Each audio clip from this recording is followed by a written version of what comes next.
Who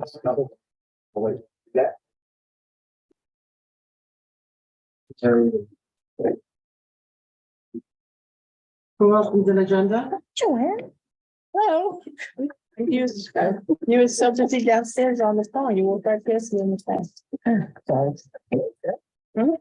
I saw Alan on the phone in the corner, so we were on the corner chit chatting to each other before.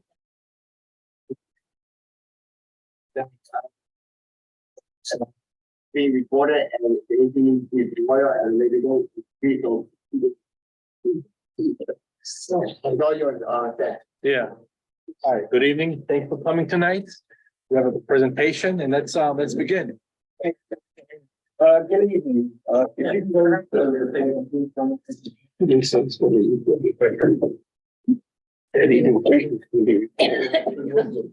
the Say something. Eddie, Well, you gotta make me the bad guy. Eddie, you gonna put the recording on? You hear me? No, I didn't hear it. Stop whispering. That's being recorded too. It's recorded, right? My name is Howard Weiss. I'm an attorney at Dave Lockhart and Citron, a land use attorney. With me is my colleague Ellie Gewurtz, and then Jeffrey Poor from the architectural firm of Star White House. We're here tonight to talk about the Seaside Park and Community Arts Center. And I think everyone's familiar with it. It's the facility located at the Riegelman Boardwalk between West 21st Street and West 23rd Street. It as the site of the Child's Restaurant Building, the Coney Island Amphitheater, and the expansive public open space that's to the west of the amphitheater. I have to say, this is my 10-year anniversary, and I think perhaps for some of you, your 10-year anniversary seeing this project, because it was back in 2013 that the original project came before the community board.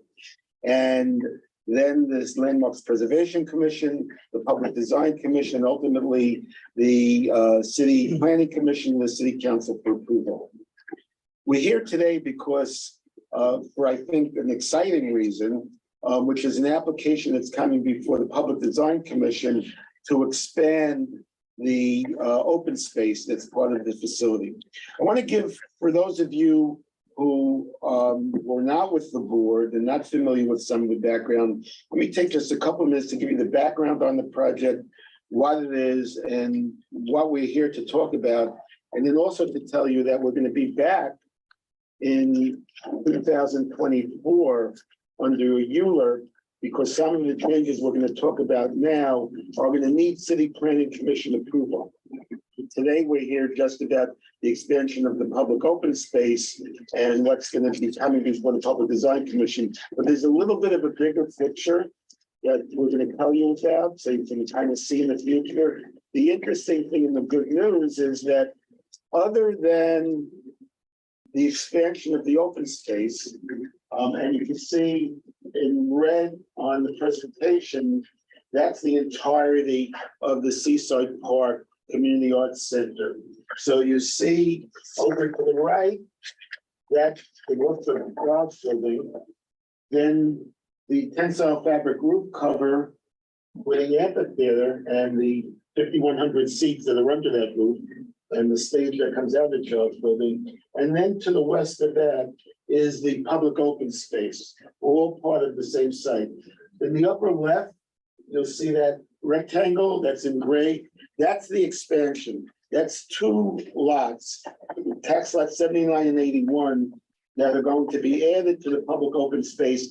And then when I'm done giving you the background, Jeff is going to take you through, in fact, what that's going to look like and what we're doing. They basically expand the open space so it's going to be seamless. It's going to be consistent with what's already been developed in what you approved 10 years ago. So can you go to the next slide, please? Yeah. Okay, and that gives you a sense of what the facility looks like. So in 2013, what this board approved, and then what the Public Design Commission, the Landmarks Commission, and the City Planning Commission, the City Council approved, was the restoration of the Child's Building. So it had been laid fallow, it had been in decay, and part of the project was to bring it back. And in fact, what happened 10 years ago, the approval that was given, it resulted in the restoration of the facade of the Charles Building to look as it was back in its heyday. That approval also then made possible the construction of the amphitheater. And I don't know if you've had the opportunity to actually attend events in there. It's really an exciting place to be able to sit in the amphitheater and open on the southerly facade to the water and actually experience events under that tent, but open to the boardwalk and to the beach. And then to the west, the public park. That's not maintained by the Parks Department. It's not a map park. It's part of this project site. And in fact, it's maintained by the same folks who maintain the amphitheater and the Charles Building. So again, we're here today to talk about an application that's coming before PDC to allow for the expansion of the open space. Again, and you see that gray rectangle. Presently, 2 lots that have been used for parking. I believe there were taxis parked there, and sometimes there may have been buses parked there. Originally, those 2 lots were supposed to be part of the open space, because in fact, that open space, which is west of 22nd Street, under the Coney Island rezoning that was approved in 2009, was supposed to be the future Highland View Park. When the idea of this complex, the Charles Building as a restaurant and a catering space, and the amphitheater tied in with the Charles Building and the open space was discussed, the determination was made not to map it as a park, to keep that open space as part of this facility. So that park area is actually under the jurisdiction of the Economic Development Corporation. It's city-owned, as is the entirety of the site. The Charles Building, the amphitheater, and the open space is all owned by the city of New York. It's under the jurisdiction of the Economic Development Corporation. Can you talk a little louder? Those on the line can't hear you. Oh, And you have to speak into the owl. speak Yeah, it. the owl. Yeah, just a little. Yeah, All right. sorry. All right. They're saying they can't hear you. Forgive me, then I will speak louder, but I hope that it's Yeah, not. I don't know if we can move it. Eddie, can we move it closer? Yeah, because I also don't want it to be ear piercing for those who are here in the room. So. Yeah, The eyes have to go with him, to the gentleman. These are eyes. Yeah. That's it, yeah. All right, and I hope this is better. So, They'll let us know. Thank you. okay, that's great. So the approvals were given in 2013, but these 2 lots in the upper right, the expansion area, they were not at the time owned by the city.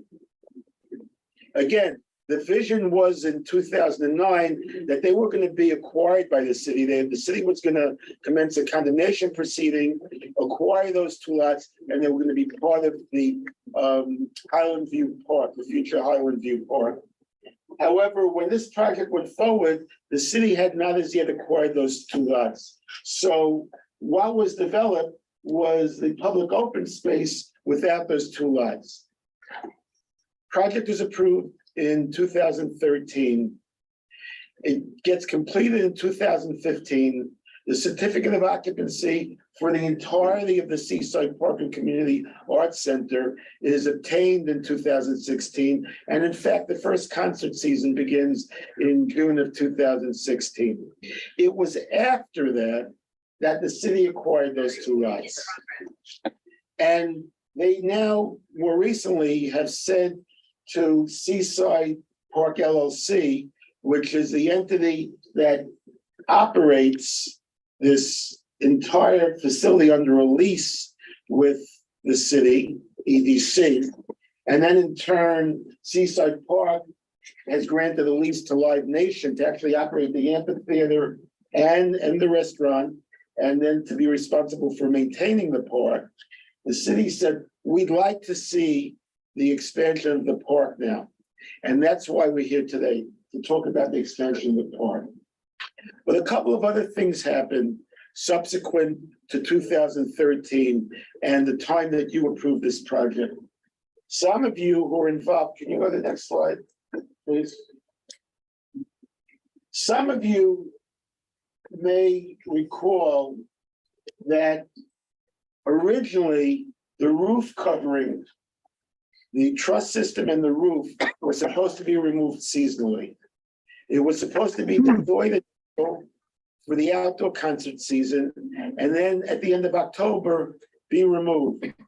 And therefore, it would just be open asphalt area where the amphitheater is for public access.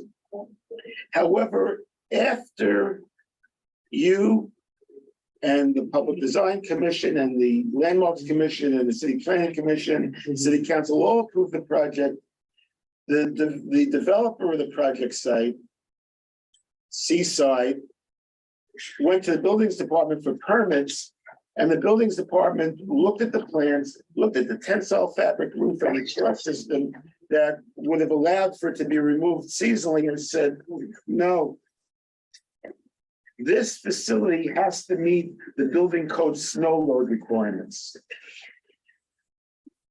So this tents covering that was only going to be there from April to October, the Buildings Department said had to satisfy the requirements of the building code to sustain snow loads. As a result of that, the entire roofing system had to be redesigned. The tensile fabric roof, the roof covering, can you go back a slide, please? Thank you. This roof covering, the fabrication of that roof changed significantly. So it was thicker and much heavier, which in turn meant that the truss system supporting the roof had to be redesigned to sustain that heavier load. As a result of that, it was no longer feasible to remove that roof covering seasonally.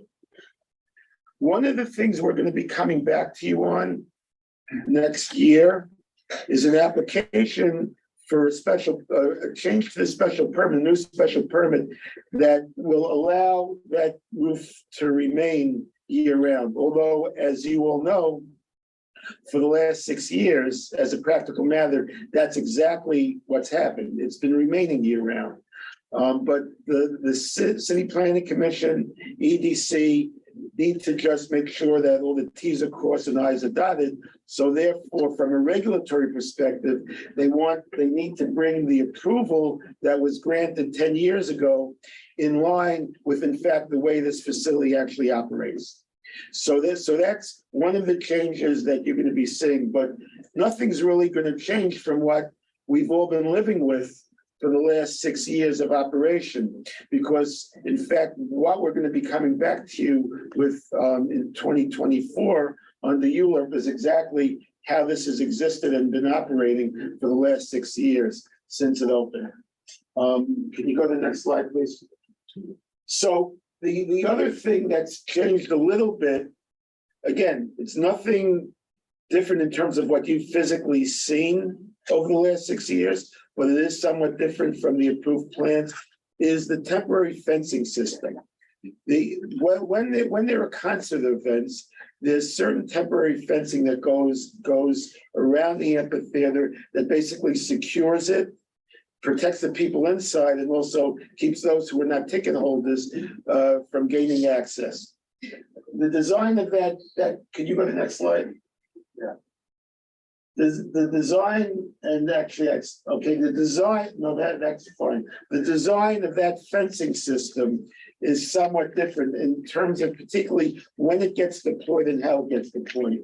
There are 3 different periods during the operating season that are defined. One is a performance period, and the fencing that's deployed by the performance period is a little different than the event period, which is when things are getting set up, which is different than when there's no event, and the fencing is somewhat different.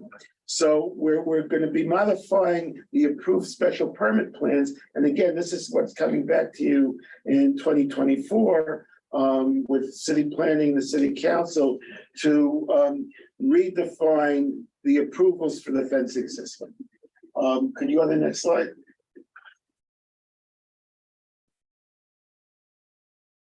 Okay, so ultimately, the approvals that we're going to be seeking down the road will include the expansion of the publicly accessible open space, which is what is before the Public Design Commission, can be before them in another month, which is what we're looking for you to review today, and hopefully we'll have your support, and you will have the support, the community board, for increasing the size of the open space.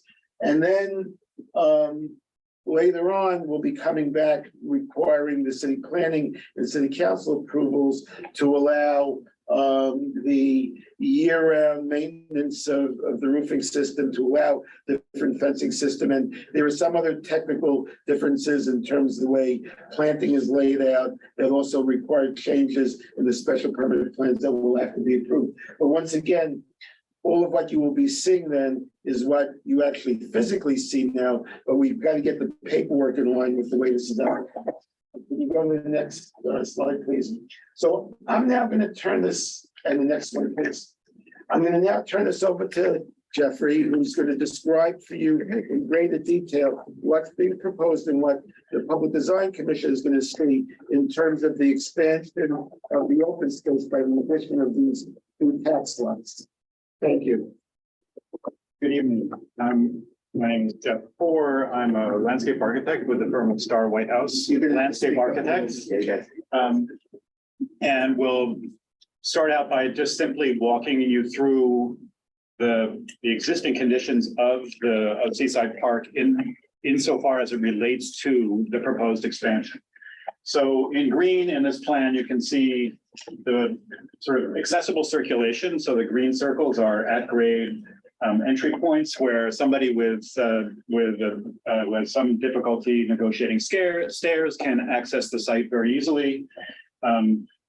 It shows the West 22nd Street corridor that is open when there is no event or performance taking place underneath the amphitheater or through the amphitheater, between the amphitheater seating and the lower amphitheater terraces. Also access from Reelman Boardwalk to the lawn space behind the tent. The orange dots are indicating stairs. And then, so you see there's a set of stairs on West 23rd Street that bring you 6 feet up onto the public open space behind the amphitheater.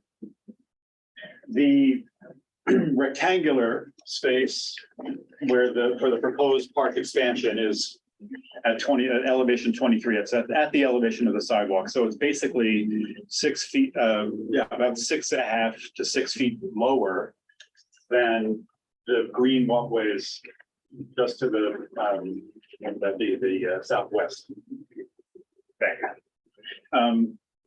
towards the boardwalk and towards the park. So it poses it, and it's very, very flat. We can go to the next slide, please. So these are just some existing conditions photographs. You can see. Recording in progress. You can see the vegetation of the park behind. It's gonna give an echo back. Are we okay? There's an echo. Yeah, Okay, we're okay. So there's a view on the left from West 23rd Street. The view on the right is from one of the paths right behind the playground, looking down into the parking lot. So just to give you a sense of that elevation change. Next slide. These show just some of the existing materials in the park. So there's just a concrete pavement for the walkways. There's the 1939 World's Fair bench, boulders, planting, the handrails, etc. So we can go to the next slide.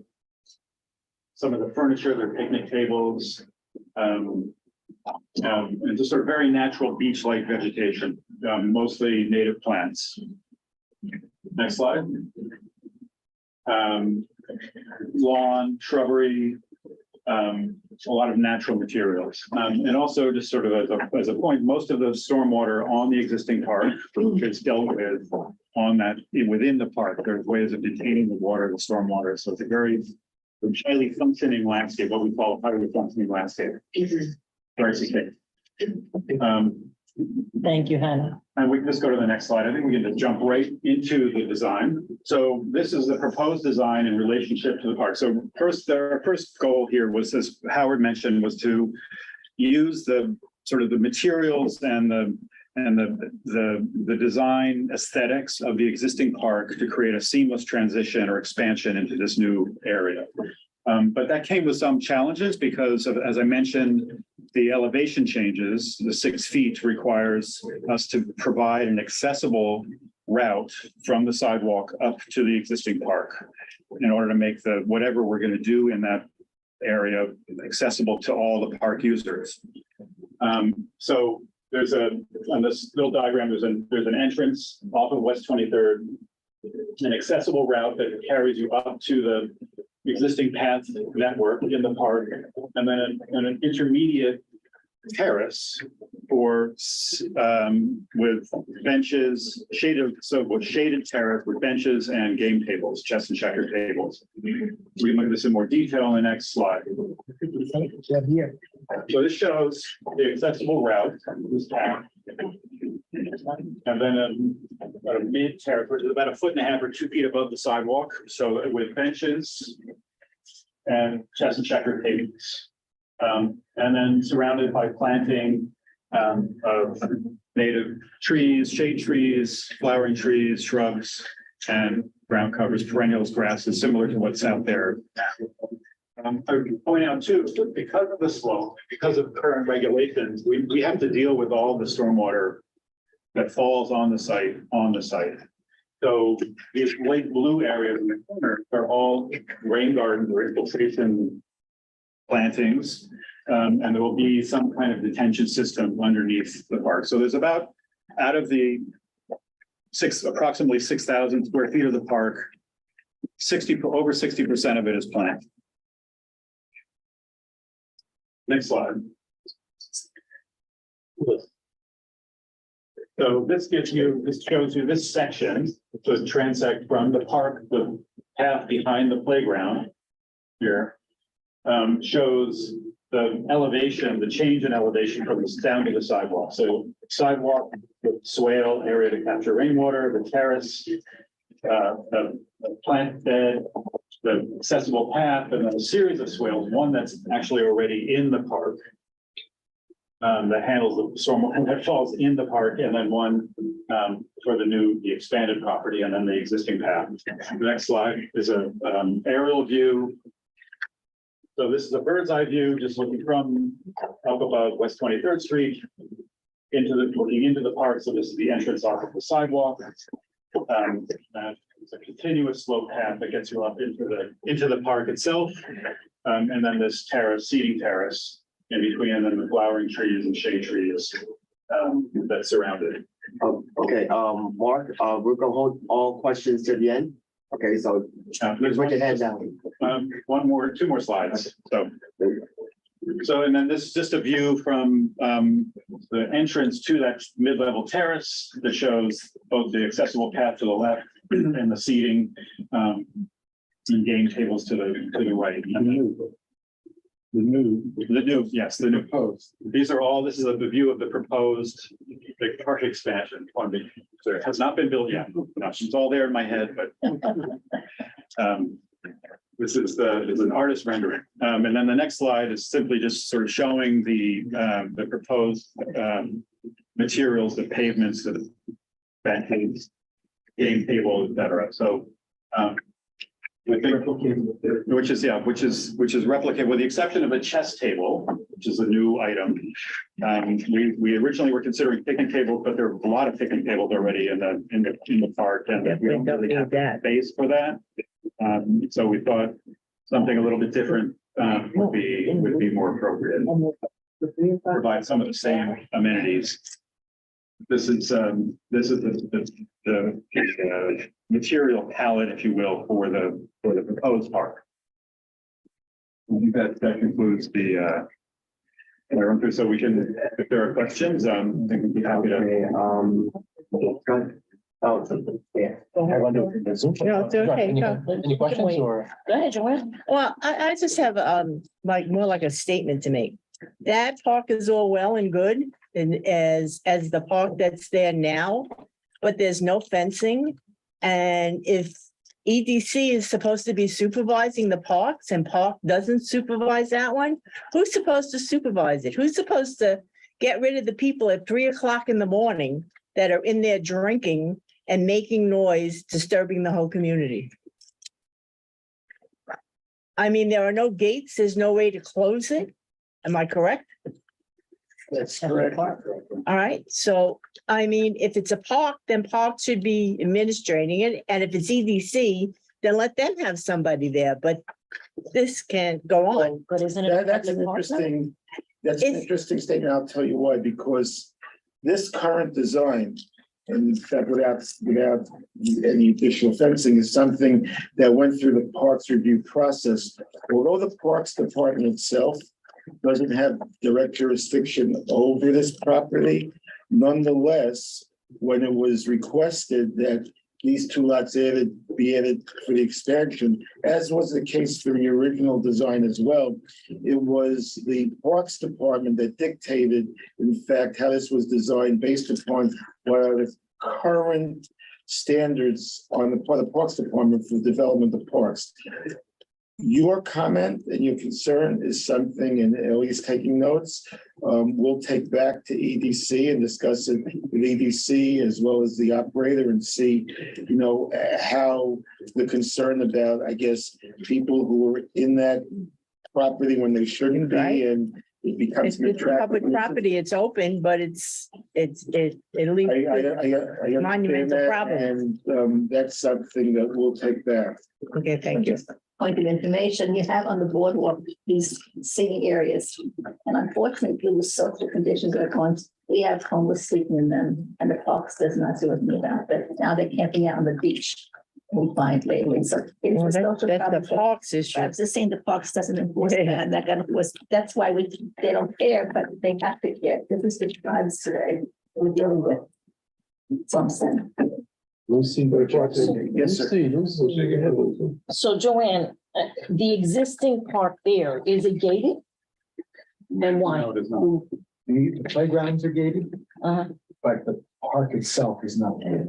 But it is, So I don't think, Joanne, they're gonna gate this if they don't get that. Well, that's my point. That whole thing is not, Well, and again, and this actually evolved during the de Blasio administration, where their perspective at that time was, unlike a lot of the other city parks that have gates around them that are totally enclosed, during that period of time, the view was that parks should not be fenced in, although they recognized that for safety reasons for young children, playgrounds needed to be fenced in some fashion. The parks themselves, the view was that they shouldn't be fenced in. And in fact, over time, there have been some issues here because Live Nation and those who've been operating the facility, at least during concert events, wanted some very significant park fence barriers erected.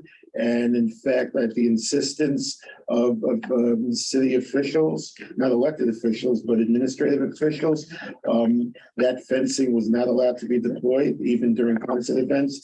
So the issue is really what the Parks Department standards are, but this particular park is in fact designed to Parks Department standards. So I think it may be for the board a larger public policy issue as to what should be the standards for developing new park facilities and perhaps retrofitting existing park facilities.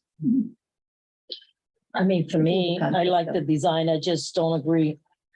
I know you want to make it convenient for people, the tables, but the less you give people, to me, the less time they spend time there. You want them to spend time, but because when I pass through there, people are barbecuing and doing other activities that are not even allowed on the grounds, and I don't know how they get away with it, or Joanne, but you as well. I know they barbecue and they do everything.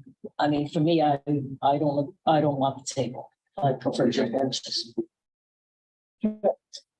recently had a very, very bad rainstorm last week. Mhm. What are your plans on remediating the stormwater flow from coming down into 23rd Street and flooding that area? I know at Escalante Park, there were Seaside Park. Seaside Park, excuse me, it's also Seaside Park. Just clear this out for a minute. Yeah, picture. He's trying to get his phone. He's Okay. putting a code in. There's a Dutch term called polders, and you're probably familiar with them. Yeah, POLDERS. Sorry for the turn. And it's basically open, undeveloped areas where stormwater can pool. And that's what happened with Seaside, Escalante Park. That's why the area didn't flood over there. Are you gonna have any type Yes, of? yeah, I mentioned, if we go, so these, I mean, again, it's sloping, but to the extent that we can, all of these areas in here, particularly at the low points, will be lower areas, lower than the level of the sidewalk, will allow water to pool and infiltrate into the ground. And then, Go back to the slide where you had the entrance to the park, where the congregate, no, it was a different one. no, the rendering, like a drawing. Yeah, Yeah, so. That one? So here you can see this is the idea, is that we'd be capturing that water at various points and directing it into, a polder or a rain garden effectively. So it has a chance to infiltrate. now Go to the next one of the aerial, the bird's eye view. yeah, that one there, that's 23rd Street, right? Yes, this is 20. Okay, and you have some concrete going into the park? This is the. Yes, Okay, the concrete. so when the rain comes, it's gonna come down to 23rd Street? So these paths are pitched, are sloping to the side. So, and there'll probably be a drain down here to capture as much water, the water that's running, last little bit. But basically, if this Probably, or will they? path is running downhill, but it's also tilted to one side. So the water is going to run off into Into the grassy area. planting. Okay, if you've done modeling on that those cars there aren't gonna be flooded out? I mean, this is a 60% increase, more than a 60% increase of vegetation, of a soil that will allow water to infiltrate from what's there now. Okay. So I'm not You know, sure- the I'm not yin sure and the what the- yang, because at the train yards, the Coney Island train yards, they built up the wall over there to keep the water out from coming into the trains Yeah, to knock them out. But then the avenue there, Stillwell Avenue, or McDonald Avenue, excuse me, was all flooded. right. Well, Flooded. This is It was a fairly new. small footprint. As much as we can, we're going to capture all of the water that falls on it, on that property. That's all we can do, really. I can't do anything about the water on the sidewalk. We can't do anything about the water in the parking lot next door. We're gonna capture that water and infiltrate it. That's our plan. We haven't done the modeling yet because we're still at a conceptual level, but that's what we're required to do, and that's what we will do our utmost to accomplish. So, I mean, What is the left of off? What is on the left side? this is a parking lot. Is it one? It's just more parking. And that is, 100% of the rain that falls on that parking lot flows into West 23rd Street. Because there are no drains in there. Right. The pavement is completely impermeable. And this is going to be a vast improvement over the condition that's there now. Okay, we have someone on. They have to wait. He's still calling members here. Angela Demos. Thank you. So first of all, I want to thank you for adding this open space, not the parking lot. I personally appreciate it because Coney Island has enough concrete and that little green space is really welcome here. Question though, what Jeff said about draining water, it's very valid question. You have a bio infiltration system, right? That probably hatches and has an outflow, right? And the outflow will go somewhere. So I hope it goes somewhere not on the street, somewhere that So directed. there's, I'm sorry, is that your question? No, Okay, no, sorry. it's So just, continue. it's, yeah, Yes, it will. it's engineer question, and I hope that you look at it and you direct it away from the street. My question is about the concrete. You said 60 to 40%. So 40% pavement, 40% concrete, 60% vegetation, right? A little bit less, it's like 37% currently, but it will probably be a little bit less, but approximately 40% pavement, 60% plant. Would we increase it by not taking the path all the way to the top to 6 feet? Because you can meet somewhere in the midway, right? You could take intermediate landing and connect it to the path above. So instead of creating a mound and moving all the way on the top of the mound, you could go somewhere halfway and maybe reach it. Maybe even make an entrance from existing landing next to the stair and save the north part. And the north part will be covered by vegetation completely. It could be beautiful forest, like tiny forest there. And another thing, I mean, just a thought, if I know that you did a study, you studied the topography, but maybe we can save a little bit more. It's just the only issue is just accessibility and how you define accessibility. And so currently our definition for this park is that it's accessible from the existing park and also from the street. If we were to simply create a path to this terrace and then have a set of stairs into the park, Well, that would sort of limit that accessibility. So if somebody in the park wanted to go to that particular area, they would have to go all the way out and around. So, but we can look at that. I mean, and maybe, certainly increasing the amount or decreasing the amount of pavement. I'm hearing that loud and clear, and we'll definitely. maybe permeable paver. Exactly. Some other Yes. things, Yep. instead of aggregating Mhm. trees, maybe some material that saves. Yep. Another thing, I look at your design, you have one lamp post and one trash can. Is it enough? One lamp post? We're not sure yet. We haven't run the calculations. Okay, It's possible that there will be two. Or, yeah, it's kind of getting yeah, dark there. yes, no. Not unwelcome. I know you don't want people there during the night, but one security for one lamp is not enough. Mhm. And one trash can too. Another thing is the name of the park. I am living next to the Seaside Park, historical Seaside Park, and it's strange to see another Seaside Park in like a mile away, another Seaside Well, to Park. the expansion of the park's already called Seaside Park. No, but we are Should you- Seaside Park. I mean, why would? Well, why it's do we the do it Seaside Park and Community Arts Center.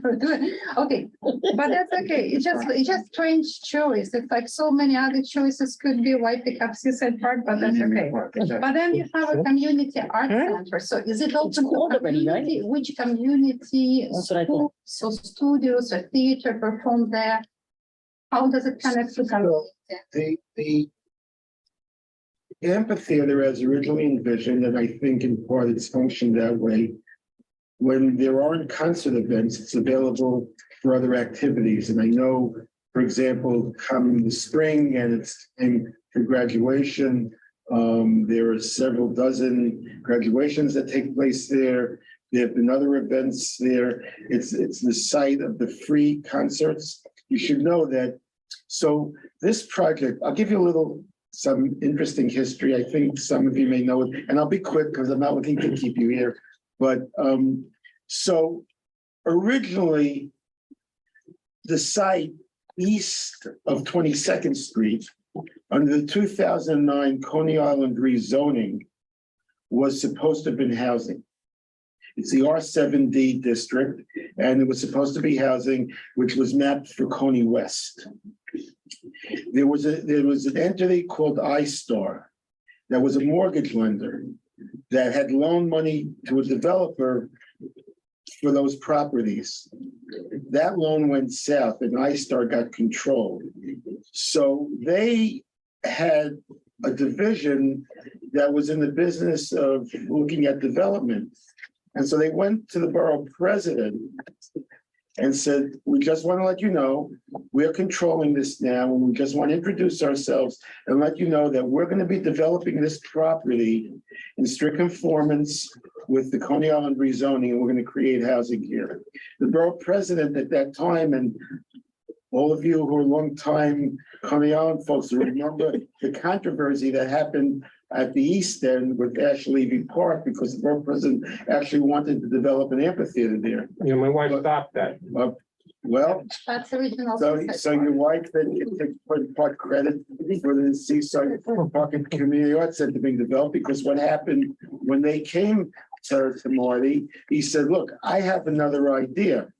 He said, I'd like you to take that property and perhaps develop an amphitheater and open space and bring back the Child's Building, because they also had control over the Child's Building at that time.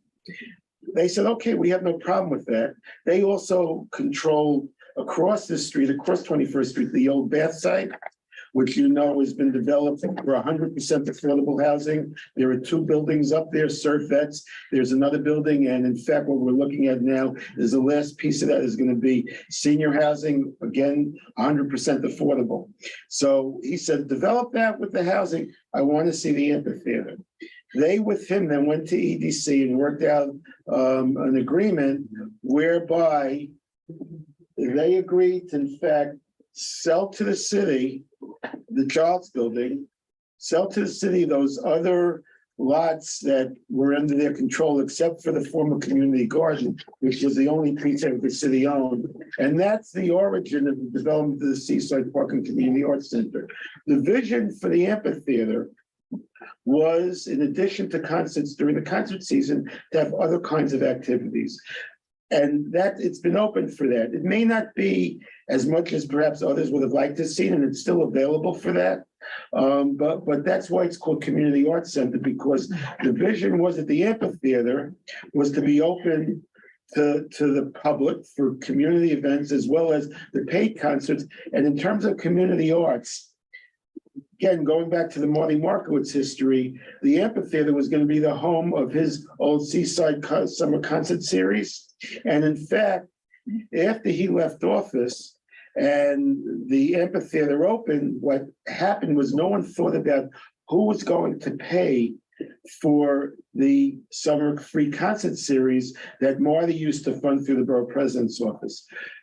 Eric Adams, as borough president, contributed in part, but it really didn't fulfill what the vision was going to be. So iStar, who presently through the Seaside LLC, who continues to operate and has the lease, contributes every year $600,000 to make those 6 concerts, free concerts available. So that's the origin of the idea of the Seaside Park and Community Arts Center.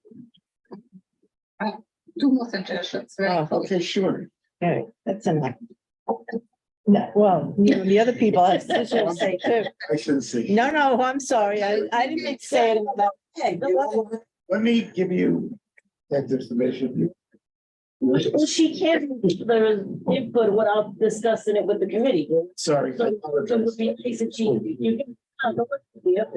I just want to suggest, could we use native plants as this lands? You said You don't that. need rotation, you don't need like extra access, and they will survive, but very chance of survival.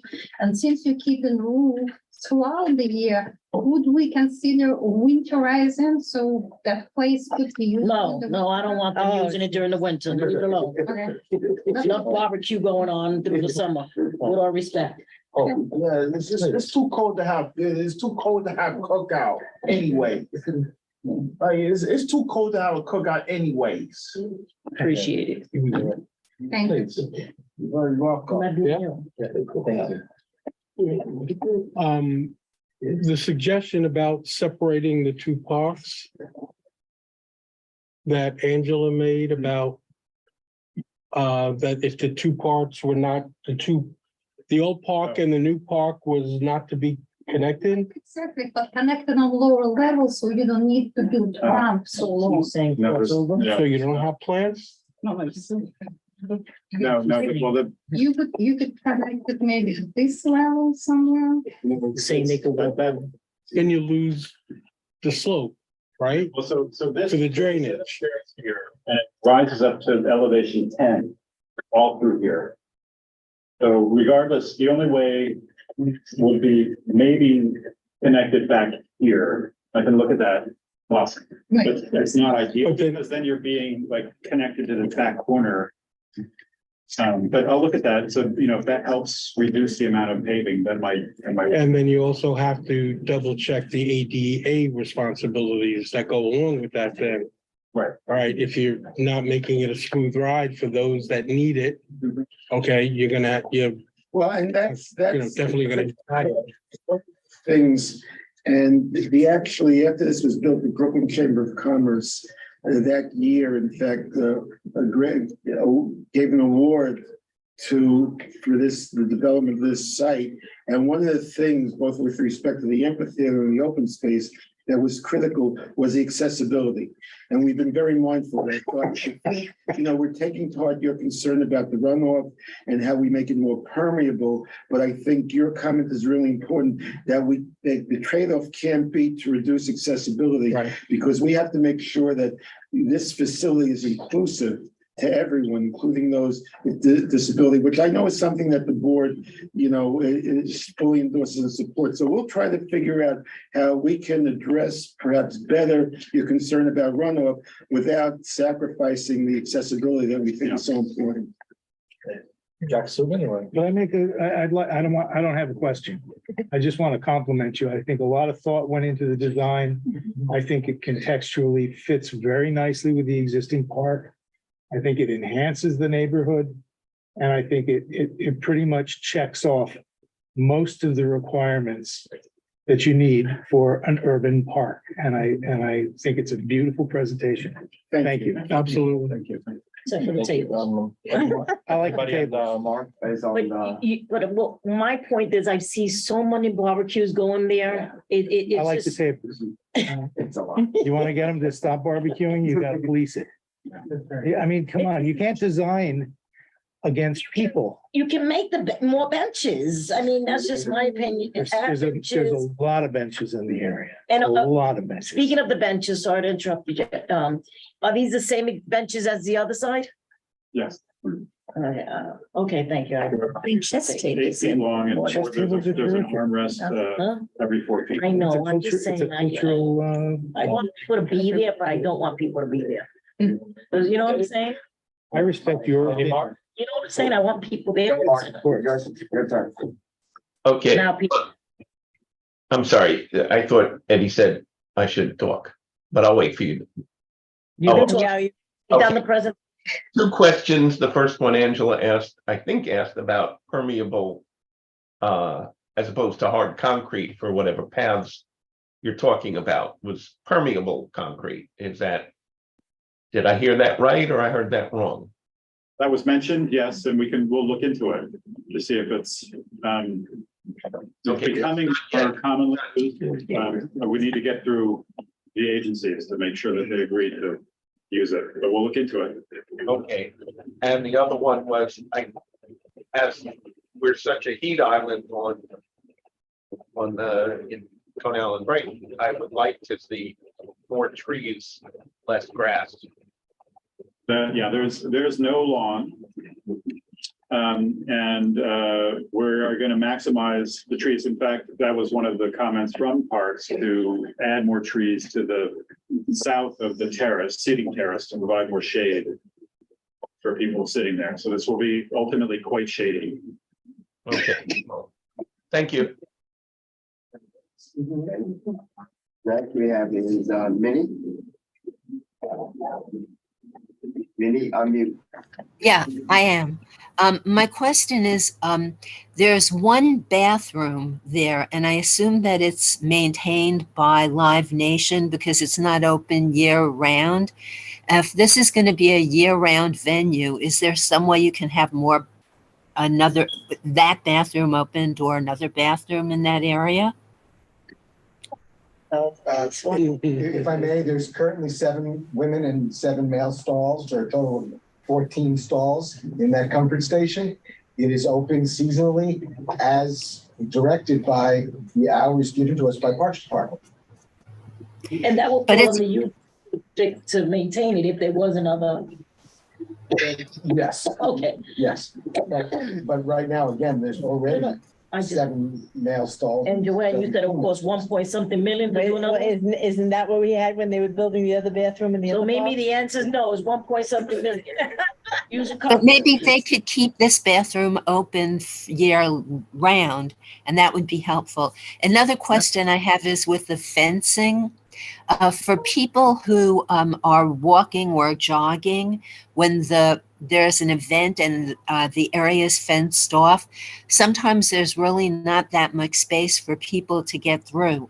So if they could just be more mindful and There's nothing fenced. There's nothing fenced. Are you referring to the temporary fencing? yeah, the temporary fencing, when there's an event going on, they block off quite a bit of the boardwalk. And so if people are jogging, it's hard enough to not get, fall because of the nails and other things. So when it's blocked off, it makes it much harder. So if they could be more mindful then. That moat that you're referring to that's on the boardwalk on event days is done in conjunction with the local precinct to help ingress and egress in a more safe fashion. So, but noted. Yeah, but having said that, I mean, that's an operational issue, and that's certainly something that we can discuss to see if there's a better mousetrap. That would be great. Thank you. Any other questions, Lady Mark, or No, I did. any other questions or comments, or? Well, Oh, yes, sir.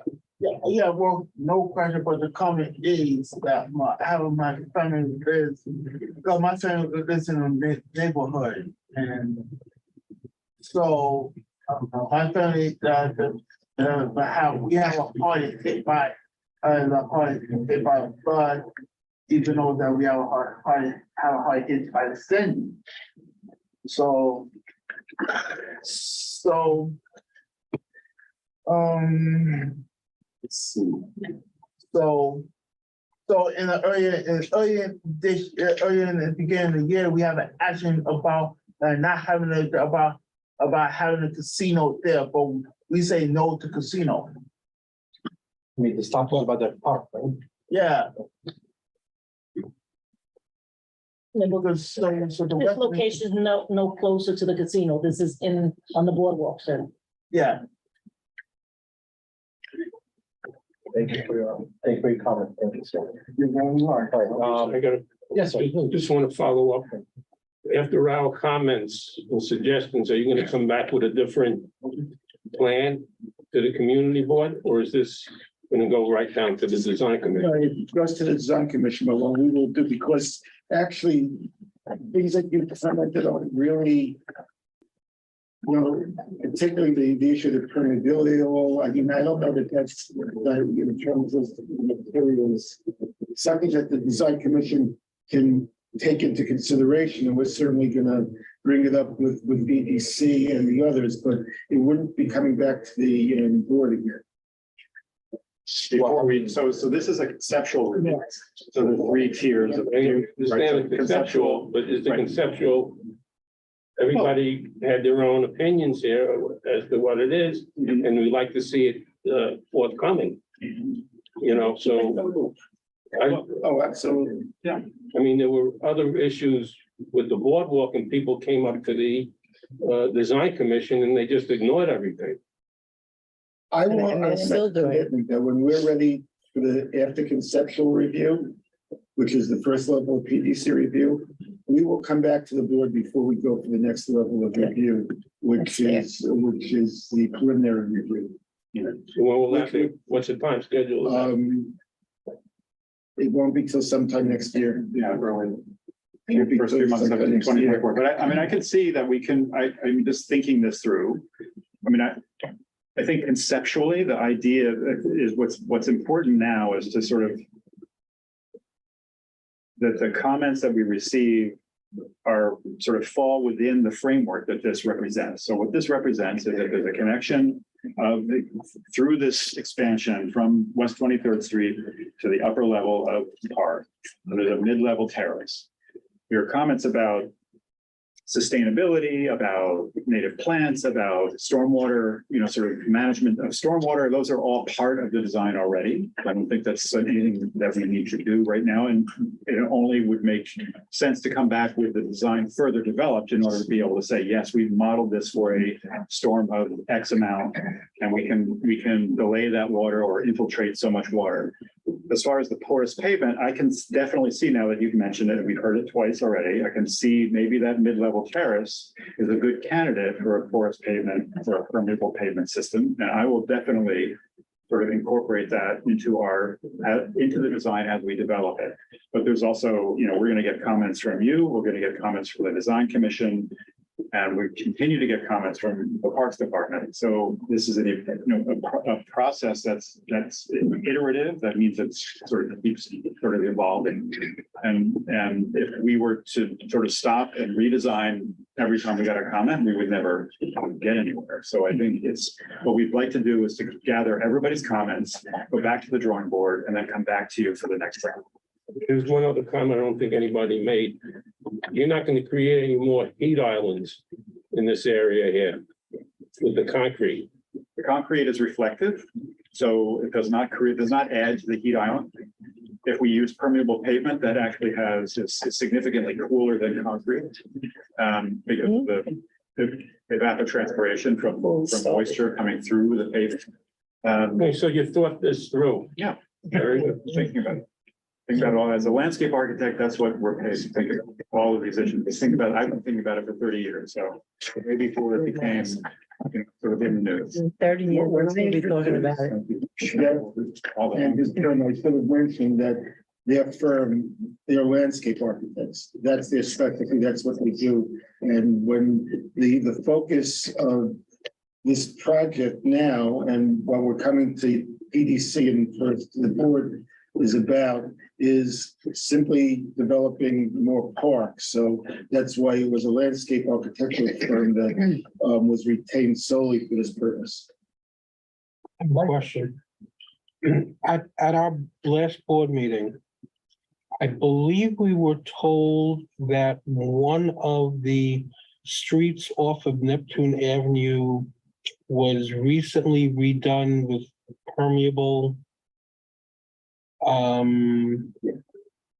pavement. Yes. It was like 15th Street, 16th Street. Yeah. Okay, I think you might want to see how that pavement, different material now, reacts to the 100% salt air that we get hammered with, and so on before you complete your design and change what you have to permeable. You might want to see how that might hold up.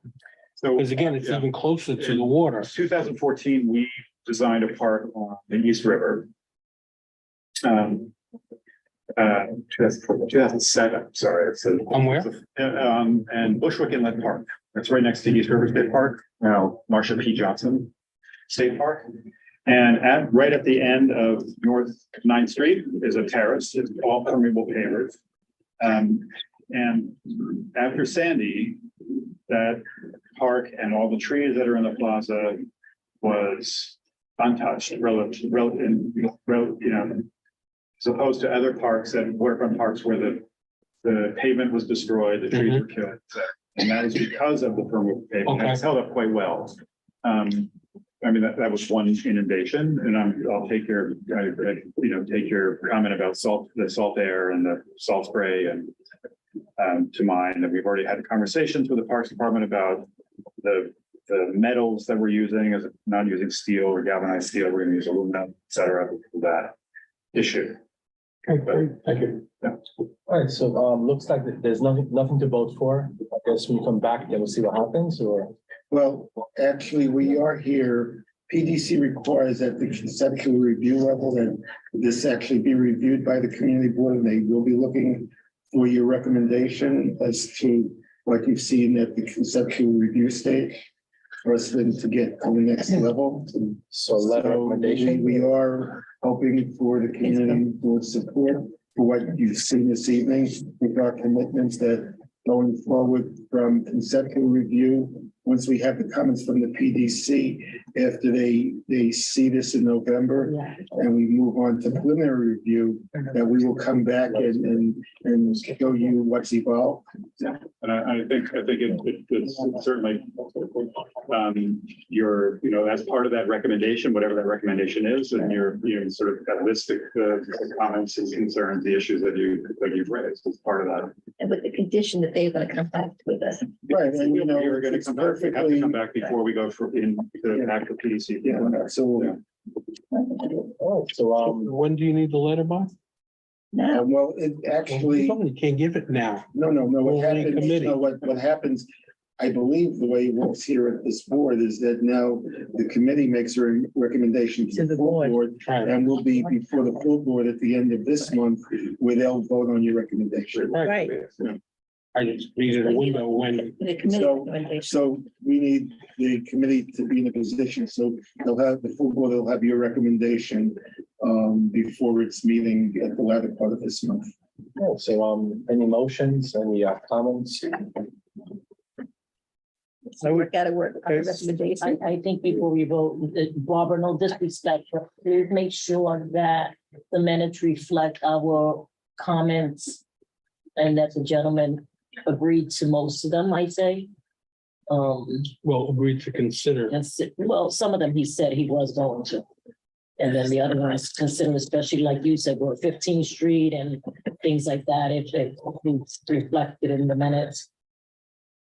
Oh, there's respectful. May I make a motion? Yes. I'd like to make a motion that the committee recommend to the board that we recommend this project as it's designed with consideration for the comments that were aired tonight. I'll second. And they're gonna come back. And the condition that they will come back with an update. I don't think Come back. All right. they will come back. I don't think it has to be part of the motion.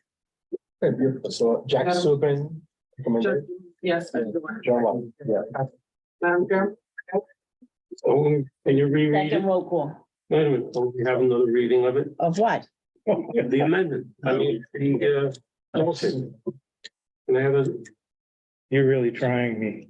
Yeah. You want me to say the same thing again? It sounded be simple. You're telling Go me. ahead. Thank you. Could you help me? Thank you. Go ahead. I have little patience for this. Yeah. The committee recommends to the board the support of the project as designed with the recommendation of the comments made tonight. That's it. Basically, That's basically what I. Yeah. No, there's something else added that Lucy added. It was, No. he said with the recommendations that were presented. Some were accepted by them. Well, with the recommendation, Well, they have to consider the recommendations. We're not going to ask them to guarantee here and now that they're going to take everything we said and incorporate it, right, except for Lucy's table. I'll turn to barbecue there also. All right, can we call this motion? Can we do this? Please. Really? Cool. okay, with the All right, Yeah, second, I did. call it. Second roll call, I said. Jim Bobsky, yes. Angela Kirkchenko. Yeah. Jeffrey Sano, Yes. Michael Silverman, Yes. Pat Singer, Yes. Jack Subin, Yes. Joanne Weiss, Yes. Lucy Reyes. Shimoda? Yes. Yes, I did. Yes. Thank you. Unanimous. There's only one table. I'll survive. Thank you very much. Thank you. Thanks for coming, thank you.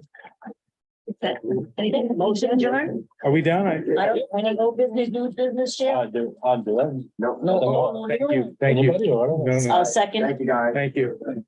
your Michael Silverman, motion, whatever. I second the motion. Thank you. I second the motion to go. Yeah, I even know what I'm saying.